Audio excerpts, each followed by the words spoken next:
नमस्कार किसान भाइयों। अभी गेहूं की फसल की कटाई होने वाली है और उसके बाद किसान भाई धान की नर्सरी तैयार करेंगे। लेकिन धान की नर्सरी में एक समस्या आती है कि फंगस से उसमें बीमारियां लगने लगती हैं। लेकिन इसके लिए एक बहुत बढ़िया उपाय है कि आप ट्राइकोडर्मा यानी कि सोल के फफूंद भक्षक के द्वारा बुवाई से पहले बीजों को उपचारित कर लें, जिससे कि बीमारियां नहीं लगेंगी। और जब हम पौध की खेत में ट्रांसप्लांटिंग करेंगे तो उस समय पौधे खेत में अच्छे से जम पाएंगे। और किसान भाइयों, धान में पानी की एक अहम भूमिका होती है। यदि धान के खेत में पानी की कमी हो जाती है तो धान की फसल को कई समस्याओं का सामना करना पड़ता है। यदि खेत में पानी अधिक हो जाता है तो फसल खराब हो जाती है, और यदि पानी कम रह जाता है तो उत्पादन कम प्राप्त होता है।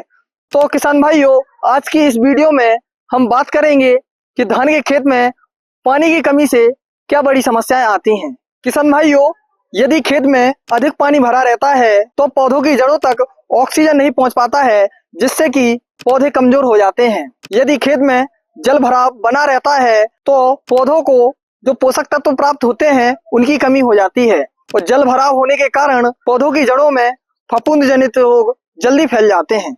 और वहीं धान की फसल में अधिक पानी की वजह से ही समस्याएं नहीं आती, बल्कि पानी की कमी के कारण भी फसल को कई समस्याओं का सामना करना पड़ता है। यदि खेत में पानी की कमी हो जाती है तो पौधों की बढ़वार अच्छे से नहीं हो पाती है और दाना अच्छे से विकसित नहीं हो पाता है। और वहीं कई क्षेत्रों में पानी की कमी के कारण सूखे की स्थिति बन जाती है, जिससे उत्पादन में भारी गिरावट आ जाती है और मिट्टी कठोर हो जाती है, जिससे पौधे पोषक तत्वों को आसानी से नहीं ले पाते हैं। लेकिन किसान भाइयों, इसका एक समाधान है कि आप खेत में पानी के स्तर को सही बनाए रखें। धान की फसल के लिए पानी का सही स्तर 5 से 10 सेंटीमीटर उपयुक्त होता है। और किसान भाइयों, आप वैकल्पिक गीला सूखा यानी कि अल्टरनेट वेट ड्राइंग AWD तकनीकी का भी उपयोग कर सकते हो।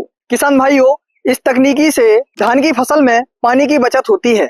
इस तकनीकी में आपको धान की फसल के लिए हमेशा जल भराव करके नहीं रखना पड़ेगा।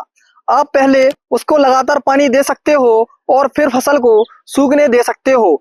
जब जल का स्तर मिट्टी में 15 सेंटीमीटर से नीचे पहुंच जाता है तो खेत में दोबारा से सिंचाई की जाती है। AWD तकनीकी के द्वारा धान की फसल में 20 से 30% तक पानी की बचत हो जाती है और जड़ें भी मजबूत होती हैं, जिससे फसल के गिरने की संभावनाएं कम हो जाती हैं और मिट्टी से पौधे आसानी से पोषक तत्वों को प्राप्त कर पाते हैं। और किसान भाइयों, धान के खेत से मीथेन गैस निकलती है, जो कि पर्यावरण के लिए सही होती है। और किसान भाइयों, अब खेत में लेबलिंग को भी सही रखें। यदि खेत एक जैसा एक समान होगा तो उसमें जल भराव नहीं होगा। और आप सोल के सुरपाल का भी उपयोग कर सकते हैं, जिससे मिट्टी में जल धारण क्षमता बढ़ जाती है। तो किसान भाइयों, सही जल प्रबंधन आपकी फसल की पैदावार को बढ़ा सकता है और पानी की बचत कर सकता है।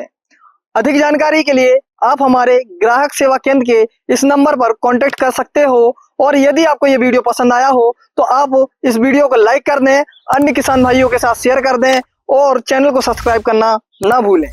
नोटिफिकेशन बेल आइकन को दबा दें ताकि इस तरह की जरूरी जानकारी और अच्छे वीडियो सबसे पहले आप तक पहुंच सकें।